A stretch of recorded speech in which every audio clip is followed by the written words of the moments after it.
வணக்கம் நண்பர்களே, நான் ஈஸ்வரன் பேசுகிறேன். இப்போ சிங்கப்பூரில் 1 ஜூன் 2026, அதாவது முந்தா நாள் திங்கட்கிழமை, சாங்கி ஏர்போர்ட்டில் இரவு ஒரு 11 மணிக்கு மேலே ஒரு ஃப்ளைட்டு கிளம்புதுங்க. அது சைனாக்கு போகிறது, ஷாங்காய். 11:30 என்னவோ போல இருக்குது டிபார்ச்சர் டைம்.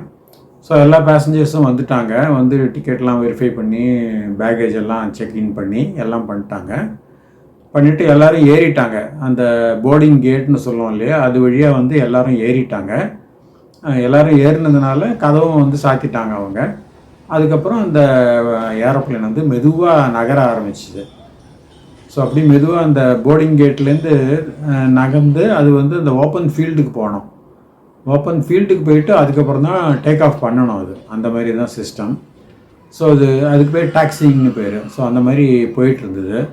அப்போது திடீர்னு அந்த க்ரூ மெம்பர்ஸ், அதாவது அந்த பைலட்லாம் இருக்காங்க இல்லையா, அவங்களுக்கு கிரவுண்ட் கண்ட்ரோல்லேருந்து ஒரு தகவல் வருது. இந்த மாதிரி நீங்கள் ஃப்ளைட்டை டேக் ஆஃப் பண்ணாதீங்க, திருப்பி வந்துடுங்க, இந்த போர்டிங் கேட்டுக்கிட்டே திருப்பி கொண்டுருங்க ஃப்ளைட்டை அப்படின்னு சொல்லிட்டு தகவல் வருது. அந்த பைலட்டுக்கு, அந்த கோ பைலட்டு, க்ரூ மெம்பர்ஸுக்கு எல்லாருக்குமே ஒன்றும் புரியல. என்னது இந்த மாதிரி விசித்திரமாக இருக்குது, இப்போ தான் நம்ம ஸ்டார்ட் பண்ணுறோம், அதுக்குள்ளே திருப்பி வாங்குறாங்களே அப்படின்னு சொல்லிட்டு அவங்களுக்கு இதுவாக இருந்தது. சரி, என்ன இருந்தாலும் கிரவுண்ட் கண்ட்ரோல் சொல்லும்போது அவங்க மீறக்கூடாது. அதனால் அவங்க ஃப்ளைட்டை திருப்பி கொண்டாந்து கரெக்டாக அந்த போர்டிங் கேட்டுக்கிட்டே நிறுத்திட்டாங்க. அப்போ சிங்கப்பூர் போலீஸ் ஃபோர்ஸ், சிங்கப்பூர் காவல்துறையினர் அங்கே ரெடியாக நிற்கிறாங்க. அவங்க அந்த ஏரோப்ளேனை ஓப்பன் பண்ண சொல்லிவிட்டு அது உள்ளார ஏறி அங்கே எல்லாரையும் தேடி பார்த்து அதில் ஒரு 3 பேரை ஐடென்டிஃபை பண்ணிவிட்டு 3 பேரை கைது பண்ணிடுறாங்க. இந்த 3 பேருமே சைனாலேருந்து வந்தவங்க, டூரிஸ்ட்டு, எல்லாம் சைனீஸ் நேஷ்னல்ஸு, டூரிஸ்ட்டாக வந்தவங்க. 3 பேரை அரெஸ்ட் பண்ணி கைவலங்கள்லாம் போட்டு கூப்பிட்டு போயிடுறாங்க. ஸோ இவங்க எதுக்காக அரெஸ்ட் பண்ணாங்கன்னு கேட்டிங்கன்னா, இதுக்கு பின்னால் ஒரு ஸ்டோரி இருக்குது. அதாவது அதே சேம் டேங்க 1ஆம் தேதி ஜூன் மாதம் இந்த 3 பேர் என்ன பண்ணியிருக்காங்கன்னா, இன்னொரு லேடி, ஒரு 45 வயசு இருக்கக்கூடிய ஒரு லேடி, அவங்களும் சைனா நேஷ்னல் தான், அவங்க சிங்கப்பூரில் இருக்காங்க ஆல்ரெடி. ஸோ இவங்க என்ன சொல்லியிருக்காங்கன்னா, உங்களுக்கு இந்த ஃபாரின் எக்ஸ்சேஞ்ச் வேணும்னா நாங்கள் உங்களுக்கு தரோம், நல்ல எக்ஸ்சேஞ்ச் ரேட்டு கொடுப்போம் உங்களுக்கு ஃபேவரபுளாக அப்படின்னு சொல்லிட்டு சொல்லியிருக்காங்க. நீங்கள் மணி சேஞ்சர்லாம் போகாதீங்க, நாங்கள் நல்ல பெட்டர் ரேட்ஸ் தரோம்னு சொல்லியிருக்காங்க. அதை நம்பிட்டு அவங்க சரி, எனக்கு 50,000 சிங்கப்பூர் டாலருக்கு எக்ஸ்சேஞ்ச் ரேட்டு வேணும், வேறு ஏதோ கரன்சி, என்ன கரன்சின்னு தெரில, அந்த கரன்சி வேணும்னு கேட்டிருக்காங்க. சரின்னு இவங்க என்ன பண்ணியிருக்காங்க, இந்த மெரினா பே சாண்ட்ஸ்ன்னு இருக்குது, அது ரொம்ப பெரிய 5 ஸ்டார் ஹோட்டல் மாதிரி, அது நாங்கள் அங்கே தான் தங்கியிருக்கோம். அதனால் இந்த மாதிரி சொன்னால் தானே அவங்களுக்கு ஒரு மதிப்பு வரும். நிஜமாகவே ரூம் எடுத்திருக்காங்க போல இருக்கவங்க. சரின்னு அந்த ரூம் நம்பர் கொடுத்து அங்கே வாங்க, நாங்கள் உங்களுக்கு நீங்கள் 50,000 டாலர் கொடுங்க, நாங்கள் உங்களுக்கு என்ன கரன்சி கேட்டிங்களோ அதை நாங்கள் கொண்டுருக்கோம், அதை கொடுத்துட்றோம் அப்படின்ட்டுருக்காங்க. சரின்னு இந்த அம்மா போயிருக்காங்க, குழந்தையும் கூப்பிட்டு போயிருக்காங்க கையில். அங்கே போனவுடனே, அந்த ரூம் போனவுடனே இந்த 3 பேர் என்ன பண்ணியிருக்காங்க, இவங்க வாயை பொத்தி சத்தம் போட்டேன்னா கொன்னுருவேன் அப்படி இப்படின்னு சொல்லி பயமுறுத்தி அவங்கள கழுத்தை நெரிக்கிற மாதிரி பண்ணி பயமுறுத்தியிருக்காங்க. அப்புறம் தான் தெரிஞ்சது இவங்களுக்கு இவங்க ராபர்ஸ் அப்படின்னு, அதாவது கொள்ளைக்காரங்க அப்படின்ட்டு. அதுக்கப்புறம் என்ன பண்ணியிருக்காங்க, 50,000 டாலரை வாங்கிட்டாங்க, சிங்கப்பூர் டாலரை வாங்கிட்டு அவங்கள ஒரு பால்கனியில் போட்டு பூட்டிடுறாங்க. பூட்டிட்டு தப்பிச்சு போயிடுறாங்க. இது நடந்தது ஒரு சுமார் 6:50 7 மணிக்குள்ளேன்னு வச்சுங்களேன், ஈவினிங் அந்த டயத்தில் இதெல்லாம் நடந்திருக்கு. அதுக்கப்புறம் அவங்க தப்பிச்சு நேராக ஏர்போர்ட்டுக்கு போயிடுறாங்க அவங்க. அதுக்கப்புறம் இந்த அம்மா என்னமோ குய்யோன்னு கத்தி பண்ணி இந்த பக்கத்து பால்கனி வழியாக மெசேஜ் கொடுத்து இந்த மாதிரி ராபரி ஆகிப்போச்சு அப்படின்னு சொல்லி உடனடியாக அவங்க போலீஸுக்கு தகவல் கொடுத்து போலீஸ் வந்துட்டாங்க. வந்துட்டு அவங்க இந்த சிசிடிவி அதெல்லாம் வச்சு எல்லாம், இங்கே சிங்கப்பூர்லாம் எல்லாமே அட்வான்ஸ்டு இல்லையா, அதனால் அவங்க ஐடென்டிஃபை பண்ணிட்டாங்க. ஏன்னா எல்லா காரிடர்லேயும் சிசிடிவி இருக்கும், எங்கே போனாலும் சிசிடிவி இருக்கும். அதை வச்சு அவங்க இந்த 3 பேரை ஐடென்டிஃபை பண்ணிட்டாங்க. இவங்க 3 பேரும் சைனா நேஷனல்ஸும் தெரிஞ்சு போச்சு அவங்களுக்கு.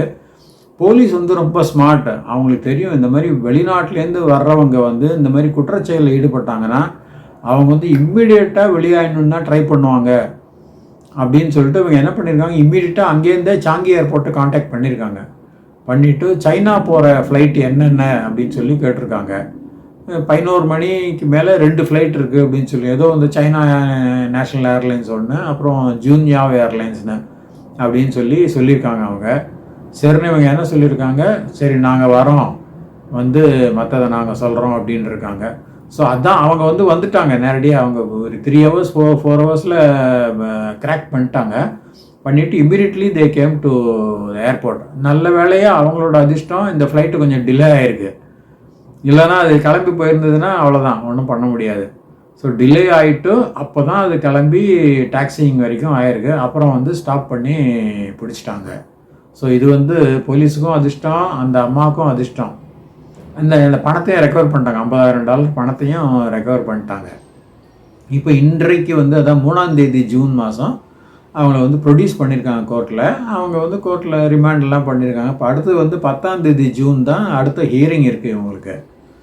ஸோ இந்த மாதிரி குற்றத்துக்கு தண்டனை எவ்வளோன்னு கேட்டிங்கன்னா 5 yearsலேருந்து 20 years வரைக்கும் ஜெயில் தண்டனை கொடுக்கலாம். 5 years to maximum is 20 years. அப்புறம் பார்த்தீங்கன்னா பெரம்படி உண்டு. இதுக்கெல்லாம் 12 பெரம்படி வரைக்கும் அதிகபட்சமாக கொடுக்கலாம். இதில் 3 பேரும் சேர்ந்து பண்ணியிருக்காங்க. அதனால் 3 பேருக்கும் அந்த பனிஷ்மெண்ட் கிடைக்கும். ஒருத்தரும் சொல்ல முடியாது, நான் பண்ணலைங்க, I am only look out அப்படிலாம் சொல்ல முடியாதவங்க. அதனால் 3 பேரும் கூட்டாக பண்ணதுனால அதை இண்டிவிஜுவலாக ஒவ்வொருத்தரும் பண்ண மாதிரி தான் கணக்கு எடுத்துப்பாங்க சட்டப்படி. அதனால் 3 பேருக்கும் ஜெயில் தண்டனையும் உண்டு, பெரம்படி தண்டனையும் உண்டு. இவங்கெல்லாம் சின்ன வயசு தான், ஒரு 28லேருந்து 34க்குள்ளே இருக்கும் 3 பேரும். அந்த மாதிரி ஆகிப்போச்சு இவங்களுக்கு. ஸோ காவல்துறையிலையும் இப்போ என்ன சொல்லியிருக்காங்கன்னா, நீங்கள் எதுவுமே இல்லீகலாக பண்ணாதீங்க, பண்ணதான் உங்களுக்கு பிரச்சனை. இப்போ நீங்கள் மணி சேஞ்ச் பண்ணணுன்னா சிங்கப்பூரில் நிறையா மணி சேஞ்சஸ் இருக்கும். எல்லாமே licensed by MAS, monetary authority of Singapore. அதனால் நீங்கள் அவங்க மூலம் மணி சேஞ்ச் பண்ணிக்கங்க, லீகலாக கிடைக்கும் உங்களுக்கு அப்படின்னு சொல்லியிருக்காங்க. இவங்க ஏதோ பெட்டர் ரேட் கிடைக்கும்னு சொல்லிட்டு இவங்க மூலம் போயிருக்காங்க. அதனால எல்லாமே போச்சு, நல்லபடியாக ரெக்கவர் பண்ணிட்டாங்க. இப்போ பாருங்கள், இந்த 3 பேருக்கு 50,000 ஏர்ன் பண்ணியிருக்காங்க. சப்போஸ் அவங்க சக்ஸஸ்ஃபுல்லாக இருந்தாங்கன்னா 50,000 கிடச்சிருக்கும். ஒரு 16,000 17,000 பர் ஹெட்டு கிடச்சிருக்கும். So $16,000 $17,000 is not much money ஒவ்வொருத்தருக்கும் பார்க்கும்போது. Even though in terms of China currency it can be more. But இருந்தாலும் அவங்க கொஞ்சம் உழைச்சி சில மாதங்கள் வேலை செஞ்சு எல்லாம் பண்ணி பிஸ்னஸ் பண்ணாங்கன்னா ஈஸியாக சம்பாதிச்சிடலாம். மேபி ஒரு 8 months or 1 year பண்ணாங்கன்னா ஈஸியாக சம்பாதிச்சிடலாம். இப்போ அவங்களுக்கு மினிமம் தண்டனை கொடுத்தாலே 5 years கிடைக்கும். ஸோ 5 yearsங்கிறது it's quite a long period to be in jail. அதனால் அவங்களுக்கு எல்லா ஆப்பர்ச்சுனிட்டியும் போச்சு, ஏர்ன் பண்ணுற ஆப்பர்ச்சுனிட்டி போச்சு, பிஸ்னஸ் பண்ணுற ஆப்பர்ச்சுனிட்டி போச்சு. இப்போ அந்த ஸ்டிக்மா ஒட்டிக்கும். இப்போ 5 years 6 years ஆகிட்டு அவங்க ரிலீஸ் ஆனால் கூட he was a convict அப்படிங்கிற பேர் வரும். ஸோ இது தேவையா? அதான் அவங்க ஒரு இந்த இனிஷியல் கெயின், சின்ன கெயினுக்கு அவங்க ஆசைப்பட்டிருக்காங்க. ஆனால் இந்த மாதிரி பண்ணுறவங்க என்ன பண்ணுவாங்கன்னா, எப்போவுமே நிறையா நடக்குங்க.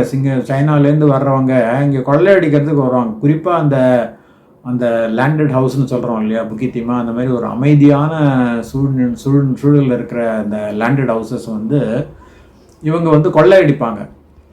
ஸோ என்ன பண்ணுவாங்கன்னா, சேம் டே பண்ண மாட்டாங்க. ஒரு 4-5 நாள் ஒரு வேவ் பார்ப்பாங்க. அது ரெக்கைன்னு சொல்லுவோம் இல்லையா, ரெக்கை விடுறதும்பாங்க. அது மாதிரி வேவ் பார்ப்பாங்க. எந்தெந்த வீடு எப்படி இருக்குது, என்ன செக்யூரிட்டி இருக்குது, எப்படி நம்ம கொள்ளையடிச்சிட்டு எப்படி தப்பிச்சு ஓடலாம், எல்லாம் பிளான் பண்ணிப்பாங்க.